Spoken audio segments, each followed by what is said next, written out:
Está no ar o episódio 31 do podcast ADU. Esta edição foi gravada no dia 16 de fevereiro de 2023. A última década foi marcada de modo acentuado pela precarização e diminuição dos postos de trabalho e também pela uberização, que não passa de um neologismo utilizado para expressar a conexão entre as recentes tecnologias e o aprofundamento da precarização das relações trabalhistas. Nesse contexto, é importante que a gente fale sobre o movimento sindical brasileiro. O movimento sindical, historicamente, manteve um papel central, não só nas lutas por garantias e avanços nos direitos trabalhistas, mas também na defesa da democracia e de direitos sociais do conjunto da sociedade.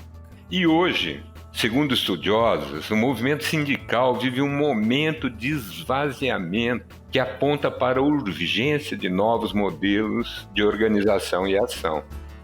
Nesse episódio do podcast ADU, vamos abordar o panorama do sindicalismo brasileiro, que é o título de uma pesquisa realizada pelo Centro de Estudos Sindicais de Economia do Trabalho, o CESIT, órgão do Instituto de Economia da Unicamp. Os arquivos da pesquisa estão disponíveis no site do CESIT para quem quiser ver com mais profundidade e baixar. Esta pesquisa buscou investigar como os sindicatos estão enfrentando esse contexto com o intuito de elaborar um diagnóstico da situação sindical no Brasil a partir de algumas experiências. Uma das autoras da pesquisa, a professora Andréa Galvão, é a nossa entrevistada de hoje. Andréa Galvão, docente do Departamento de Ciência Política do Instituto de Filosofia e Ciências Humanas, o IFISH, da Unicamp, é pesquisadora das relações de trabalho e do sindicalismo no Brasil e integrante da coordenação da Rede de Estudos e Monitoramento Interdisciplinar das Reconfigurações do Trabalho, REMIR, e também é pesquisadora do sindicalismo com vários livros e artigos publicados sobre o tema. Seja muito bem-vinda aqui no podcast ADU, professora Andréa. Professora Andréa, as perguntas aqui dessa entrevista, elas foram baseadas na pesquisa citada anteriormente e na qual você colaborou como uma das autoras. A primeira pergunta é a seguinte: quais são as principais características do sindicalismo brasileiro nos dias atuais?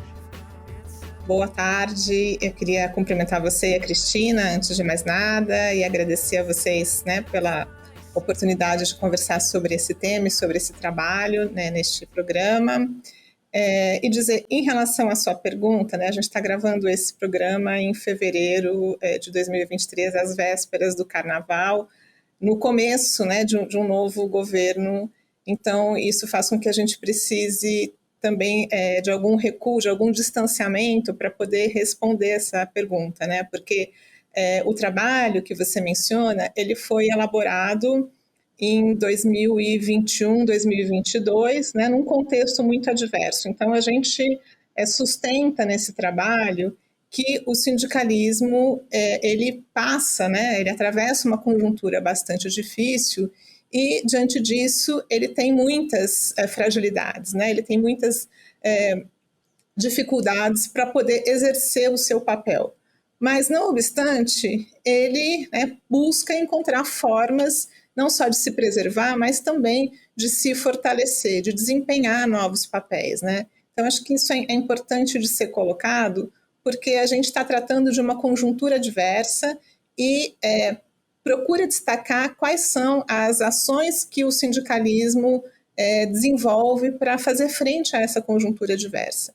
E eu acho que é importante explicar um pouquinho, quer dizer, embora isso seja de conhecimento geral, mas acho que é importante pontuar quais são os elementos que caracterizam essa conjuntura adversa e que agora a gente está num momento de mudança, a gente não sabe exatamente que tipo de mudança, para onde nós iremos, mas uma situação nova, diante de uma conjuntura nova que se abre com a eleição do Lula e com o governo que se inicia este ano, e isso vai mudar, né, essas condições de organização, de mobilização e de luta dos trabalhadores e das trabalhadoras organizados em seus sindicatos.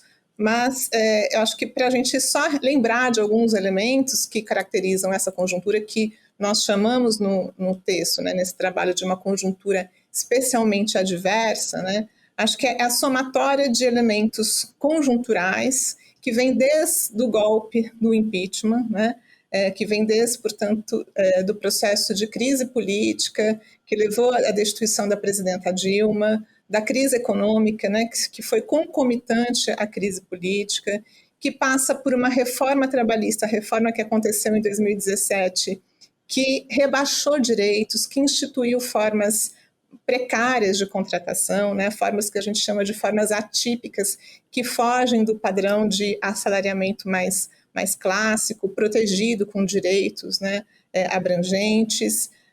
A eleição de Bolsonaro foi um marco nesse processo, né, o governo Bolsonaro foi um marco nesse processo muito negativo aí para os sindicatos, para os movimentos sociais de modo geral, na medida em que o Bolsonaro fechou os canais de interlocução com os movimentos sociais, com os sindicatos que tinham sido abertos e impulsionados ao longo dos governos do PT, né, no primeiro e no segundo mandato do Lula, depois no governo da Dilma.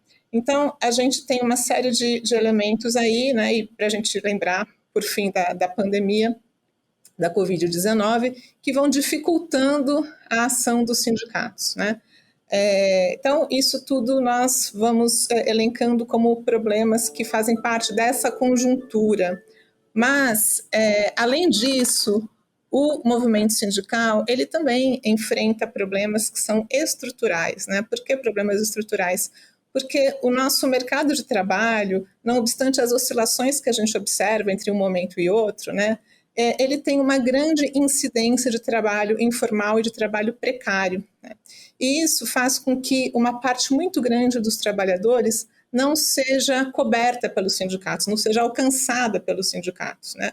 O sindicalismo brasileiro ele tem uma característica que é de organizar os trabalhadores formais, né? Os trabalhadores com contrato formal de trabalho. E isso faz com que uma grande parte do nosso mercado de trabalho não seja coberto por negociação coletiva, né? Não seja sindicalizado e nem tenha direito à negociação coletiva, que é algo importante para melhorar as condições de trabalho, né? Os níveis salariais de uma determinada categoria profissional. Então, esse é um elemento estrutural que dificulta também a ação dos sindicatos. E o segundo são as próprias características da estrutura sindical que existe ainda no Brasil, né? A gente tem uma estrutura sindical herdada da década de 30, uma estrutura sindical que sofreu modificações ao longo do período, mas ela guarda traços fundamentais, né? E o principal deles é a unicidade sindical nos sindicatos de base, que impedem, né, a disputa de diferentes sindicatos, de diferentes correntes que constituam organizações distintas para disputar a representação de um determinado conjunto de trabalhadores. Então, esse é um elemento que facilita, né, a existência de sindicatos que a gente chama de sindicatos de carimbo, ou de sindicatos pelegos, sindicatos que não fazem uma atividade sindical, né, não tem um trabalho cotidiano de organização sindical, e uma estrutura sindical que desestimula o trabalho de base, portanto, que desestimula a organização no local de trabalho, e a própria sindicalização dos trabalhadores, porque os sindicatos no setor privado, aí tem uma diferença entre o setor público e o setor privado a ser considerada, mas no setor privado, os sindicatos, até a reforma trabalhista de 2017, eles sobreviviam sem o chamado imposto sindical, né? Desculpa, eles sobreviviam com o imposto sindical, né? E a partir da reforma trabalhista, esse imposto deixa de existir e acaba, quer dizer, ele se torna facultativo e, com isso, os sindicatos se veem diante de dificuldades financeiras para se manter, né? Então, esse conjunto de elementos vai afetar a ação dos sindicatos. Muito bom, professora. E quais são as ações atuais dos sindicatos no sentido de preservar ou fortalecer o seu papel, sua legitimidade, representatividade junto às suas bases? Bom, então, como eu estava dizendo, uma das ações que os sindicatos vêm tomando para poder, né, aumentar a sua legitimidade, a sua representatividade, é incorporar novas temáticas, né, nessa tentativa de dialogar com a base e de aumentar a sua base. A outra é para poder dialogar com essa base, que é uma base fragmentada, uma base afetada por diferentes formas de contratação, diferentes formas de remuneração, de organização da jornada de trabalho, né? Também implica fazer frente a essa agenda neoliberal, né? Enfrentar a agenda e o discurso neoliberal que desde 2015 recrudesceu, né? A gente viu também, ao lado dessa agenda, uma campanha antissindical muito forte, ataques aos sindicatos, a criminalização dos movimentos sociais, tudo isso, né, que vai fazendo parte desse cotidiano e que contribui para a dificuldade de diálogo com essa base, que é uma base fragmentada por essas formas de contratação, né? E aí, para falar um pouquinho das formas de contratação, o aumento do trabalho informal, do trabalho por conta própria, nas suas várias modalidades, né? Na modalidade MEI, PJ, né? A gente tem o autônomo permanente, o próprio trabalho nas plataformas digitais. Isso reduz a base potencialmente sindicalizável, isso encolhe a base dos sindicatos, né? Essas formas são formas que acabam com a figura do empregador. Elas burlam o vínculo de emprego, elas alimentam a ideologia do empreendedorismo. Essa ideologia do empreendedorismo ela vai se naturalizando. E esse trabalhador é um trabalhador sem direitos, né? É um trabalhador que tem dificuldades de se organizar e de se mobilizar em defesa de direitos. Isso não significa que eles não possam, né, se organizar e se mobilizar, muito pelo contrário. Aí está o exemplo dos entregadores, né, para provar que a mobilização e a organização dos precários ela existe. Mas o que eu queria destacar aqui é que essas formas contratuais, né, elas também impactam na taxa de sindicalização. A taxa de sindicalização ela caiu no Brasil desde 2012, pelo menos, né, e a reforma trabalhista ela vai intensificar essa queda. A gente tem uma queda de 16% mais ou menos para cerca de 11%, né? Então essas formas contratuais elas não apenas prejudicam as condições de trabalho, como elas também afetam os sindicatos, né? Elas vão afetar especialmente as categorias com maior tradição de organização, né? Então a gente tem essa segunda questão aí que está afetando a atuação dos sindicatos. E uma outra questão também para fazer referência às formas precárias de contratação é a terceirização, né? A terceirização é uma outra frente de luta, até porque é uma forma precária de contratação que se amplia e que divide os sindicatos, né? Por quê? Porque os contratados por empresas terceiras, eles não são representados pelo mesmo sindicato que organiza os trabalhadores que são diretamente contratados pela empresa, né? Porque a sindicalização ela vai criando diferentes categorias profissionais, né? A sindicalização no Brasil ela se dá pela atividade preponderante do empregador. E isso faz com que trabalhadores que trabalham no mesmo local e muitas vezes desempenham as mesmas funções, porque são contratados por empresas diferentes, não possam ser legalmente representados pelos mesmos sindicatos, né? Então, eu acho que esse também é um elemento importante que está no raio de ação dos sindicatos para que eles possam preservar o seu papel, para que eles possam fortalecer o seu papel, buscar reconstituir essa legitimidade, essa representatividade que foi se deteriorando ao longo desse último período, né? Então é isso que eu queria destacar com relação a essa pergunta.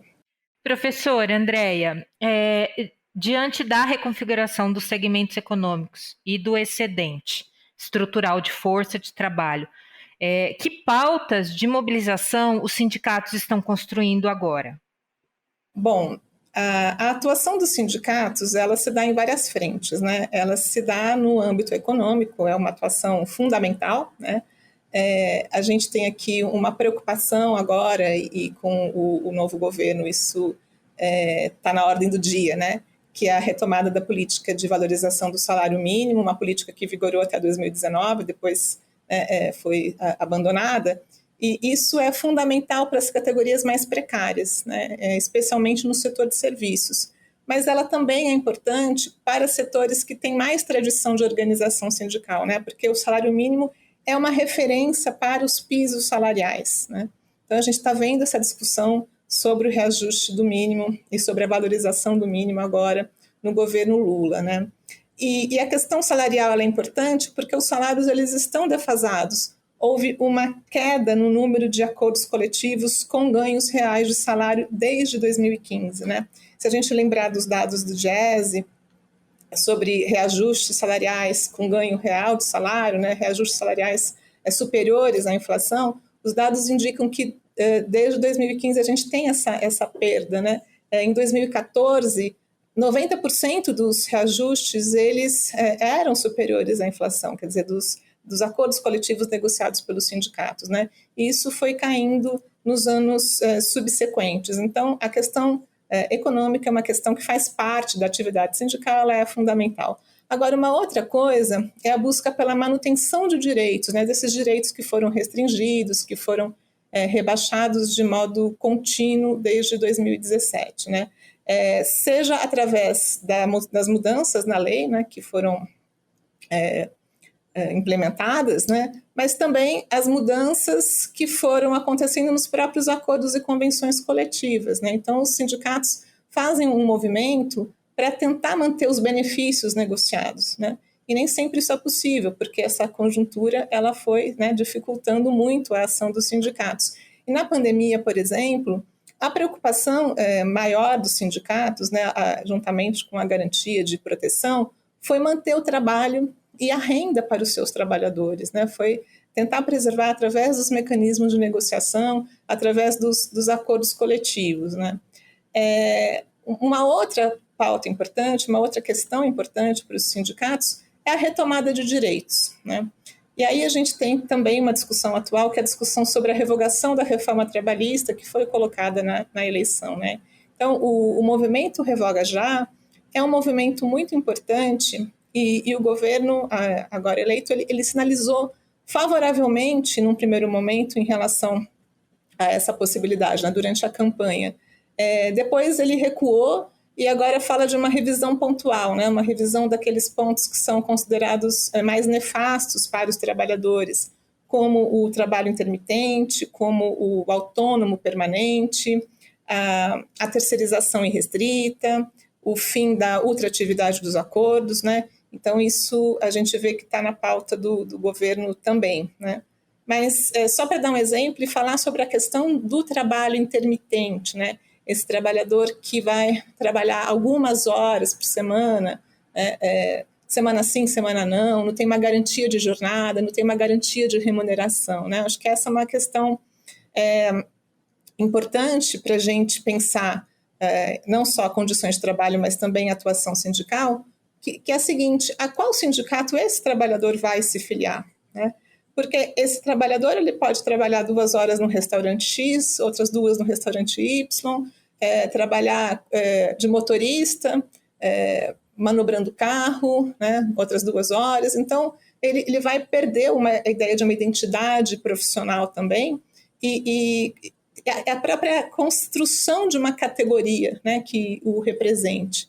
Então, acho que tem esse ponto. E o outro ponto, que é o peso do empreendedorismo, né, que é uma questão que está em disputa na sociedade, mas a gente não pode negar, né, o peso da ideologia do empreendedorismo. Então, se o trabalhador acredita que é empreendedor, né, será que ele acha que o sindicato é importante, né?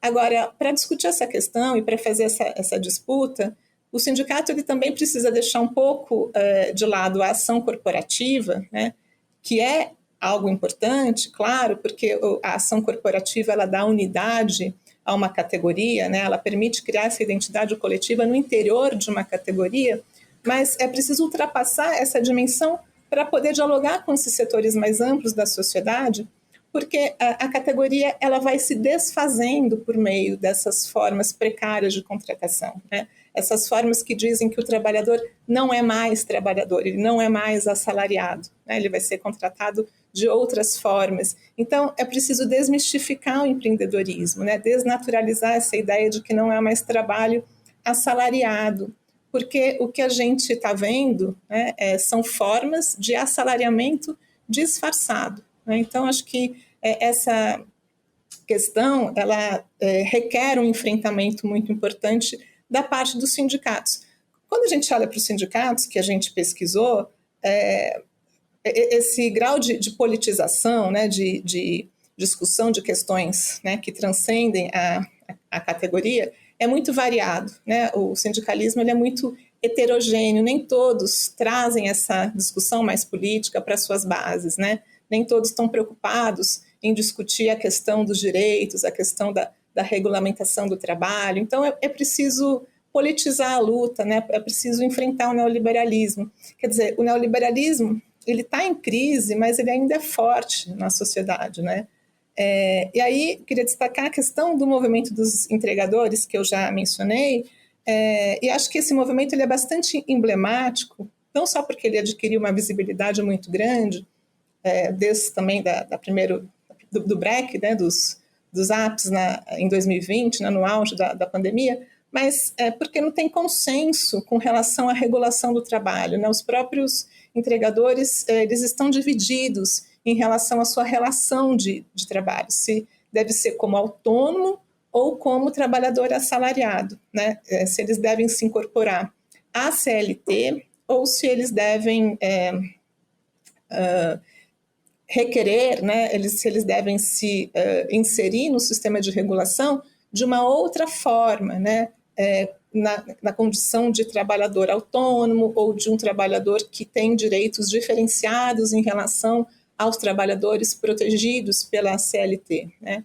Então, acho que esse é um ponto com relação à organização dos entregadores. Outro ponto interessante que eu queria também destacar é que essa organização dos entregadores, ela se dá por fora dos sindicatos, né? Ela se dá em disputa com os sindicatos. Os entregadores, como eles são, né? Quer dizer, como eles não têm o vínculo empregatício, né? Eu estou dizendo aqui que eles são falsos autônomos em grande parte, né? Aqueles trabalhadores que são entregadores vinculados a plataformas, né? O que eles vivem ali é uma burla do vínculo empregatício. Eles não são verdadeiros autônomos, né?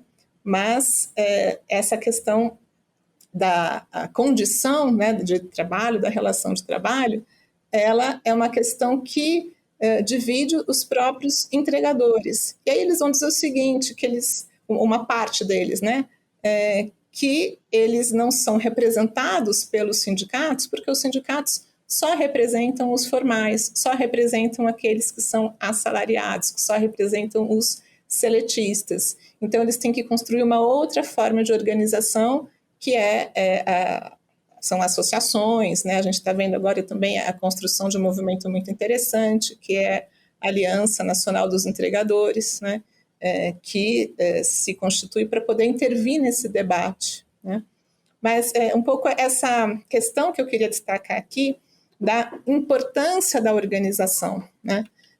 E da dificuldade que o sindicalismo brasileiro tem de dialogar com esses trabalhadores, de incorporar esses trabalhadores. Então, há um esforço, né? Acho que alguns sindicatos estão se esforçando para fazer isso, mas tem muitos obstáculos pela frente ainda, né?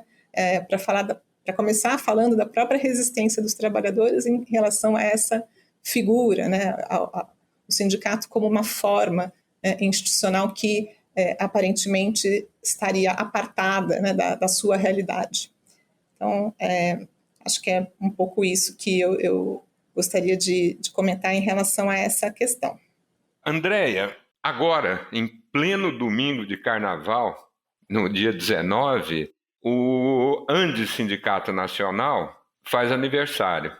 Qual que é a importância, você vê hoje, do Sindicato Nacional na organização do trabalho de docentes brasileiros? Com relação ao papel do Andes, né? O Andes tem um papel crucial na organização dos professores, né? Nessa organização mais unificada, porque se a gente pensar em termos muito exclusivistas, particularistas, né? Cada professor vai se organizar a partir da sua universidade de uma maneira independente dos outros, né? Acho que o Andes ele justamente busca construir essa articulação, busca construir essa unidade, esse sentido de solidariedade no interior de uma categoria para evitar a dispersão, para evitar a fragmentação, né? Acho que essa fragmentação de cada seção sindical, digamos, né? Se cada seção sindical constituísse um sindicato próprio, isso enfraqueceria a luta, né? Então a gente precisa ter formas de organização que nos permitam estabelecer essa unidade. Agora, o Andes também, ele desempenha um papel fundamental na luta, né? Ele desempenhou no passado recente, na luta pela educação pública, na luta em favor da ciência. A gente viu aqui, né, durante esse período em que a democracia foi fortemente atacada, né? Em que a democracia esteve por um fio, né? Acho que esse é um elemento muito importante para a gente lembrar, né? A ciência atacada, as universidades, né, como um lugar de produção de conhecimento, né?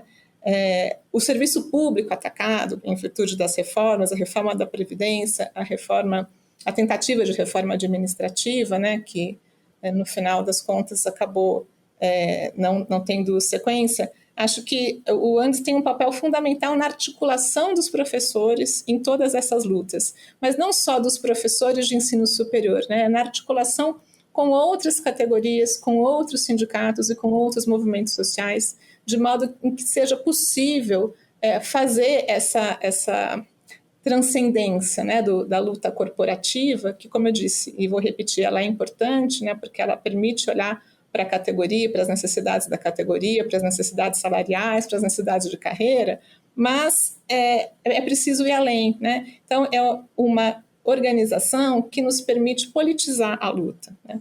E aí, me parece que é fundamental buscar uma retomada do protagonismo sindical nessa nova conjuntura que se abre, né? Numa conjuntura que propicia um movimento de reconstrução, né? Um movimento de reconstrução e de recuperação também do protagonismo sindical, de modo que ele possa contribuir para o desenho de um projeto de sociedade socialmente inclusivo, né, numa sociedade mais democrática, com menos desigualdade social, que garanta condições para um desenvolvimento sustentável, né? Então, eu acho que essa questão ela passa por uma série de debates, né, que dizem respeito ao grau de direitos, né, ao nível de direitos, a amplitude de direitos que nós temos e que precisamos não só garantir, mas também ampliar, estender para outras categorias, né? Então, é preciso buscar essa reconquista de espaços que foram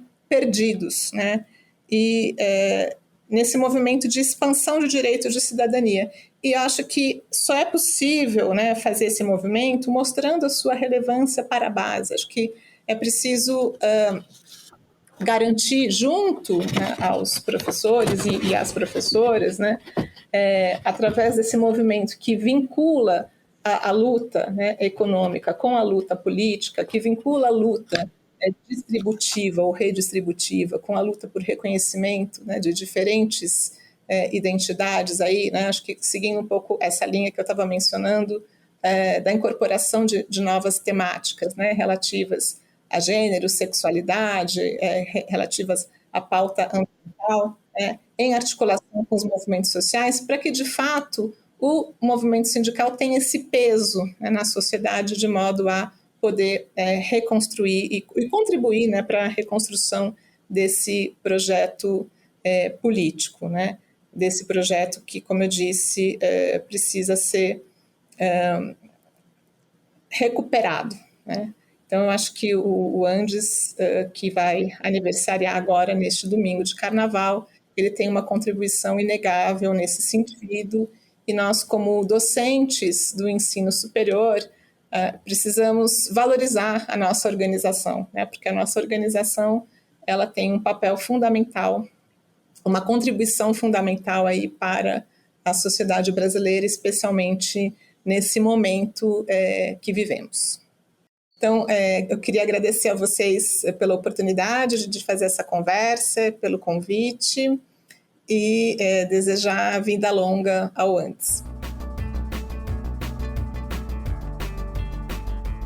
Antes de encerrarmos este episódio do podcast Edu, nós gostaríamos de lembrar que a Unicamp, enquanto sindicato, tem papel fundamental nas vidas e carreiras de todos e todas docentes da Unicamp. E fortalecer a sua base é essencial para manter a entidade viva e atuante. Diante desta consideração e em ação inédita, a Unicamp lançou em janeiro deste ano a campanha que oferece aos docentes que decidirem se sindicalizar pela primeira vez a isenção das mensalidades por tempo determinado. Para docentes que ainda não se associaram, essa é uma excelente oportunidade para conhecerem a atuação da Unicamp enquanto entidade sindical provedora de ações sociais, culturais e sindicais. Para mais informações, acesse o site da entidade, adunicamp.org.br. E encerramos aqui mais um episódio do podcast Adu. Siga nossas redes sociais, nosso site e fique por dentro dos temas que serão abordados nos próximos episódios. Até lá!